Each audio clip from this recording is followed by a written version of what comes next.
આજે આપણે ભાગ્યશાળી છીએ. આમાંથી એક રજૂ કરવા સમજ ભર્યું ટેલિકોન્ફરન્સ શીર્ષક છે સુરંગમ સૂત્ર. 4 સ્પષ્ટ અને અફર સૂચનો શુદ્ધતા પર, કામાતુરતા અને સંહારથી દૂર રહો. 6 ભાગનો ભાગ ત્રીજો. ગુરુ અને શિષ્યો વચ્ચેમાં, જે અંગ્રેજીમાં આપવામાં આવ્યો હતો 22મી ડિસેમ્બર 2018ના રોજ.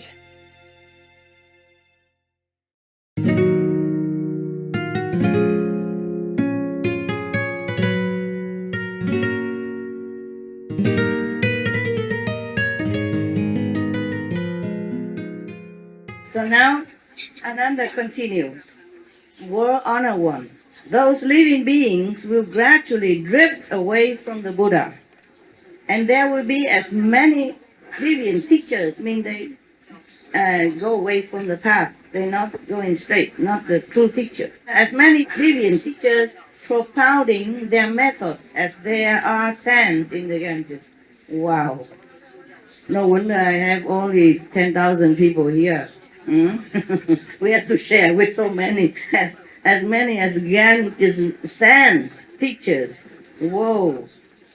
How did you find me? Huh? In such numerous sand dunes and sands, however, whatever, yeah. You know how much sand is in the Ganges River?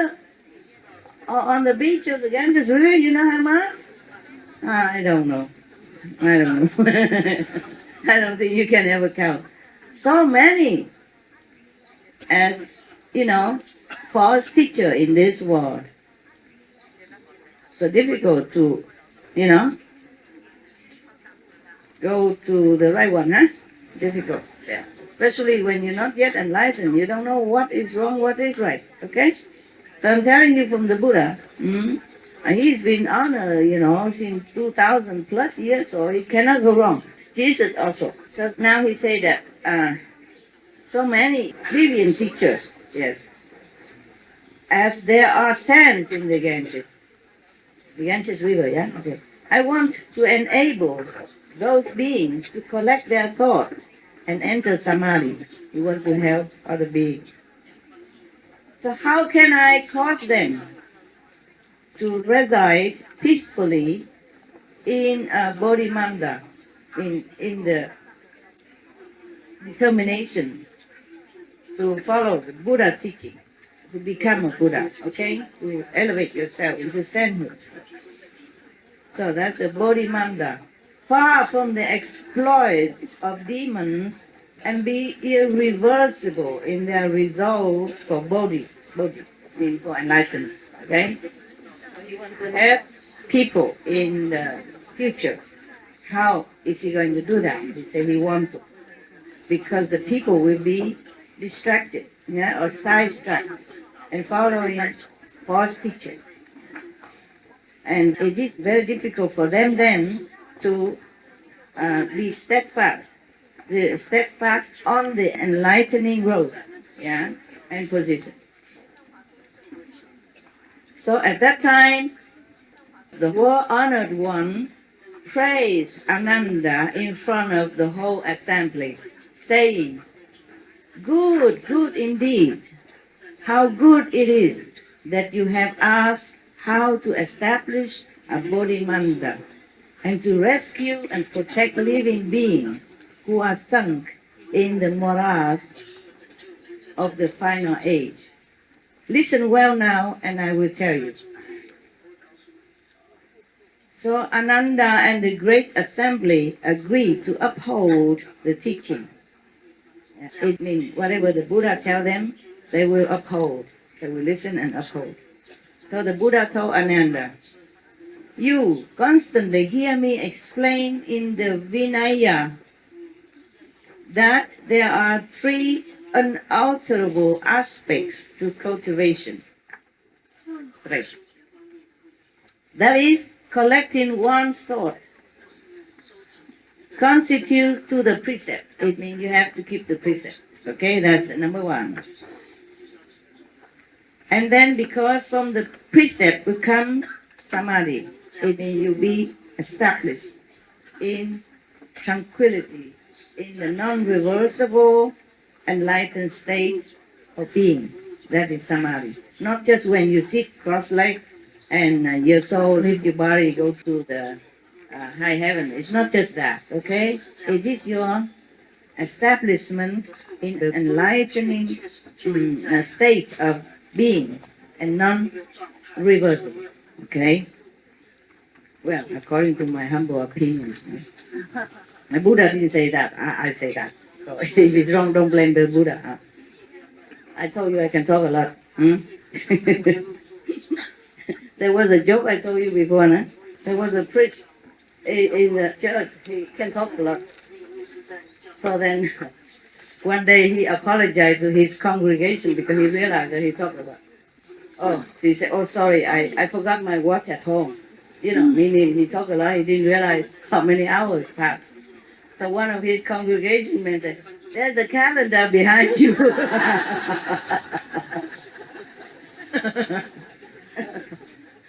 Don't worry about what the calendar is. Okay. So you can tell me that whenever you had it, okay? That's why I don't see you a lot, because I know I know my limits. I don't overstay my welcome, eh? Maybe that's one reason. That's the one, eh? Because if you keep the precepts well, then you can enter samadhi. Why is that? My humble opinion again. It's nothing. I told you I can expound things, talk a lot. You can tell, put a calendar behind and they have a clock always in front of me all the time, remember? So that I remember when you should go to eat, when you should go to sleep, when you've had it. Jeez, I talk only about 1 hour now, right? Not even. Huh? Not much, is it? No need calendar yet.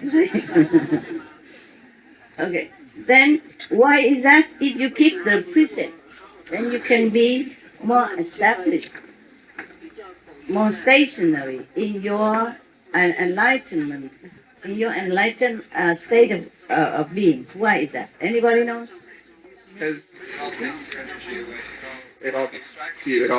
It leaks out when you break the precepts or when you involve yourself in it. It pours out, and you can't. It's like a balloon with holes in it. Yeah. Good. Very good. Thank you. Kamsahamnida. You know, I want to live in Korea. He's not Korean, but he knows. Kamsahamnida. Okay. It's very good like that. It's like a leaking tank of water.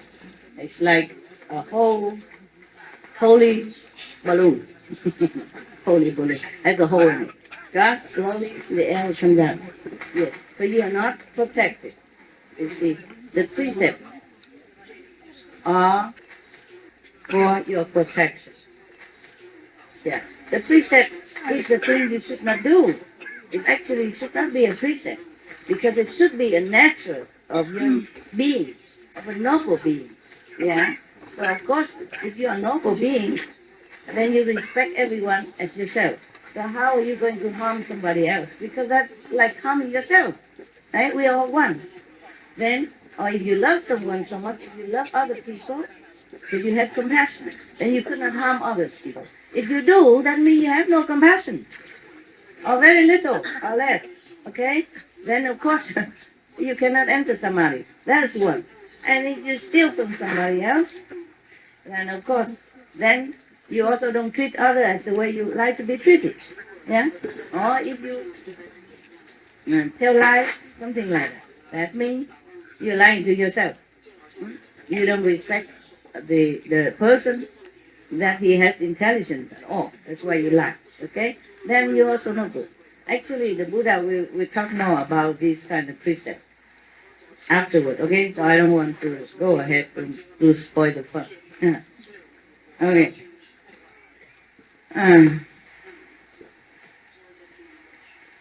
Okay. So after you keep the precepts well, then you are more established in your enlightened, status, right? And then after you have samadhi, meaning you are stationary in your enlightenment, then you have wisdom. That's what the Buddha said here. Okay? It's not, I don't need calendar. Yeah. And wisdom is revealed out of samadhi. Okay. So after you keep the precept, you have samadhi. After you have samadhi, you will have wisdom. Therefore, the precepts are number one, no? Yeah, good. These are called the three non-outflow studies. It's just like outflow means leaking. Okay? You see, non-leaking studies. Meaning, if you keep the precept, then you have samadhi. When you have samadhi, you will have wisdom. It's not the normal knowledge, but the wisdom of the enlightened, of Buddha, yeah, of sainthood. The wisdom of the higher dimension, of the elevated heaven wisdom. So it's very good to keep the precept, yeah? That's why I always emphasize, when before you have initiation, I have asked you to keep the 5 precepts. Remember that? Or is it for me to keep? Huh? For you, huh? I also keep, of course, I also keep. So, the Buddha continues. Ananda, why do I call collecting one's thoughts the precept? You know, that's one pointedness. So, collecting thoughts are like precept. Because if you always concentrate on your cultivation, whether sitting, lying, because if you always have one pointedness in your mind, you will not feel distracted by any of these temptations around you, or anything that is not pleasant to your liking, or to your mind, or your eyes, or your ears. You will not think about it, right? You concentrate always on the holy names, or concentration on goodness, virtues. Just remember all that, and you just forgetful of every other thing. That's why the Buddha say, collecting thoughts, meaning collective of this concentration, one-pointedness, is as good as precept. Yes, like that. But of course, concentrating on nirvana, on wisdom, on Buddha's teaching, yeah, not concentration on, other things. That I don't have to tell you. Yeah, that you know very well. That worldly stuff. So, Ananda, why do I call collecting one's thoughts the precept? Because if living beings in the 6 paths of any mundane world had no thoughts of lust, they would not have to follow a continuous succession of birth and death. You see? Now the Buddha beginning to expound on one of the precepts. The one that he referred to here first of all is lust. Lust is physical. Lust also for sensation. Lust is not only that, it may be lust for power, okay? Lust for richness, and just trying so hard or going too much in that direction that you forget heaven, you forget to cultivate, you forget to concentrate on some virtues and some moral, or to help others, nothing. You just want that, you see, richness, or the bodily satisfaction. That's also lustful. No. So the Buddha think, if you collect your thoughts away from lust, then you never have to be, reincarnate again and again into the suffering worlds as ours or others. The next one, Buddha continue, your basic purpose in cultivating is to transcend the wearisome defilements. But if you don't renounce your lustful thoughts, you will not be able to get out of the dust. Meaning, you will not be able to be free, liberated from the circle of life and death, always rolling in the dust of this world or the next. So here he emphasized that we should always concentrate in the opposite way of lustful intention. The word honor one continues.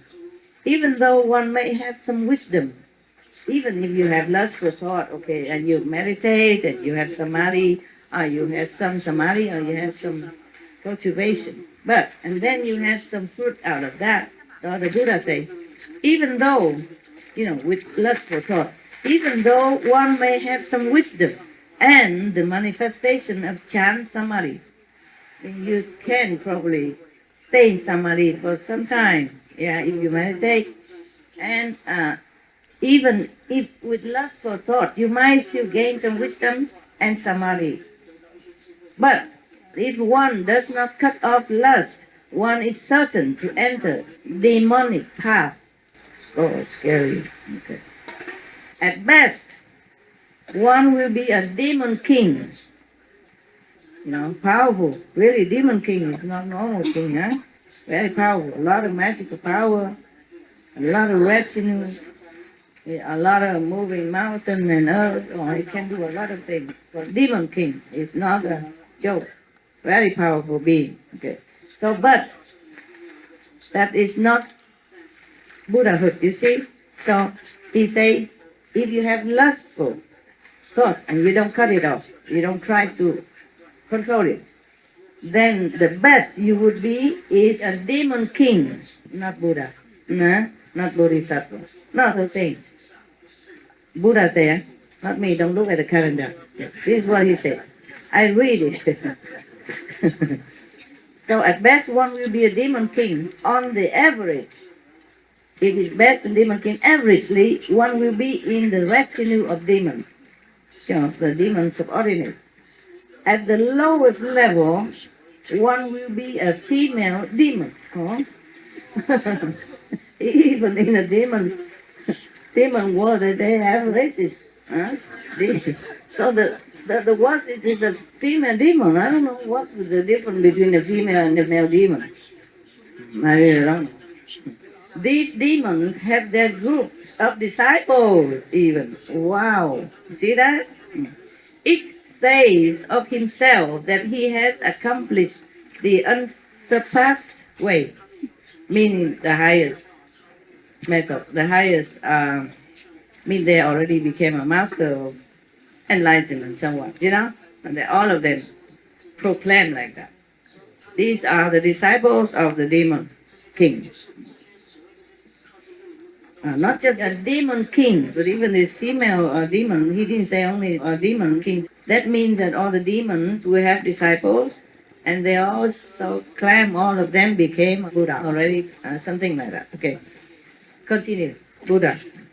After mind extinction in the Dharma and in age, these hordes of demons will abound, spreading like wildfire as they openly practice greed and lust.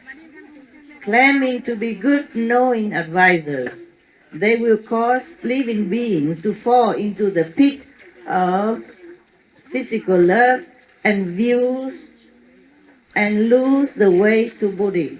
They lost the way to enlightenment. The Buddha continues.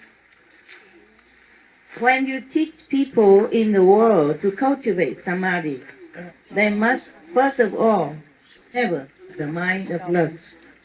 This is the first clear and unalterable instruction on purity given by the third-come ones and the Buddhas of the past. World honor ones. It's all mean Buddha, meaning all the past Buddhas even also taught this way. Hence the 5 precepts. Okay? If you're married, it is not counted in here. Well, when you're married, of course, after a while it becomes, like more like friendship. Okay? That is different. It doesn't mean counted in here as a lustful mind. Because as I told you, lust doesn't only mean the desire between man and woman. It's desire for power, for richness, abnormally. Not just a normal way, like, okay, you graduate. Of course you want to come out and find a job according to your education and your ability. That's not mean like lust after power. And if you go into politics and people incidentally voted for you to be a president, then you become president. Then it's okay. If you want to renounce your presidency, okay, nobody say anything. If you want to become or continue to be president, then it's okay too. It's the way you are destined to be a president or a king or a company millionaire or whatever, then it's your destiny, okay? Of course, in your job, you do all your best to be successful, okay? But that doesn't mean lust after power, okay? Lust after power is when you disregard all moral standards, all virtues to their limit, okay? And to press down everyone else in order to climb up to the ladder of fame. That is different. So in your job, you do your best. That's normal. And whatever become, okay? You don't aspire to do your best so that you become a president of the company or anything. Then it's different, okay? Yeah. Just do your best because it's your job. Because it's our service to others. And if you are, of course, if you don't do your job, you are monks and nuns, and you do your job as monks and nuns, the best. Oh, do the best. You keep the precept, you keep yourself pure, yes, and you continue your path one-pointedly, and then you teach whoever come to you. Yeah, then you teach them moral virtues, meditation, whatever you know. Yeah, that is also your job, but it's not ambition, not lust after power. Okay, only when you want people to worship you when you are nobody yet, and you're not having anything, you don't contribute, but you want people to contribute to you or worship you. That is wrong. It's wrong as a monk or nun. And the Buddha will explain more later on about this kind. Okay. I'm worried about the calendar, so I will limit to my thoughts. But we're almost at the end of the year, so it's okay. I'm not so worried so much. You know, I'm sad every day, almost every day. Nowadays, I don't have a lot of time to write my diary every day anymore. Sometimes I know something inside. Have some insight, some vision, but I have no time to even write it down anymore. I write maybe once every 3-4 days or once every week, you know. It depends. Depends if I have time, truly, regretfully. And then I look at the calendar, myself, the calendar in my diary, and I'm so sad. I say, my God, it's already almost the end of the year. I'm older now. I feel like nothing happy about it. Huh? That's good I don't celebrate birthday, although I keep reminding me every year, you know, no escape. Like this I still can feel that I'm still young. Only number, yes, number of grateful.